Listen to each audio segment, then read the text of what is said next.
The report card slid across the polished oak desk like a scarlet letter. "Another failure, Ethan," his father's voice thundered. "Every test, every single one." 17-year-old Ethan Whitmore, son of a billionaire tech mogul, stared down at the paper. F's lined the sheet like gravestones.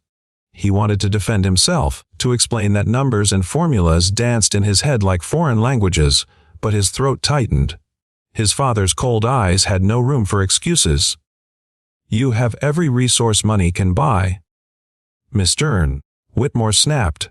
"Private tutors, the best schools, the best technology, and still nothing. Silence." Ethan's pulse thudded in his ears. He wanted to disappear into the marble floors of their mansion. Later that evening, when the house had grown quiet, Ethan slipped into the empty library, hoping the books might whisper answers he couldn't find. Instead, he found Thomas, the school's night janitor, mopping the floors. Thomas was tall, broad-shouldered, with skin weathered by time and eyes that carried both sorrow and wisdom. "Burning the midnight oil, huh?" Thomas asked, his deep voice calm. Ethan sighed. "Doesn't matter. I'm just stupid." Thomas leaned on his mop. "Now, who told you that lie?" The Ethan gave a bitter laugh. "My grades. My father. The whole world." For a long moment, Thomas just studied him. Then he said softly, "School teaches you answers. Life teaches you questions. Maybe you've been looking in the wrong place." Ethan frowned.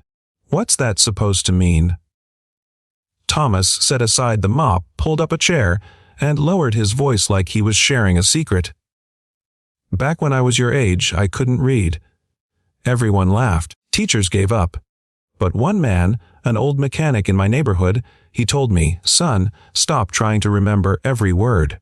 Just find the story.'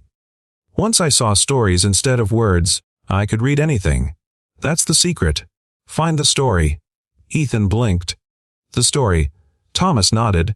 "Math, science, history. They're all just stories. Numbers tell stories about patterns. History tells stories about choices. Even equations. They're little puzzles with beginnings and endings. Stop chasing answers. Start chasing the story." The words sank into Ethan's chest like seeds finding soil. For the first time, studying didn't feel like a battlefield. It felt human.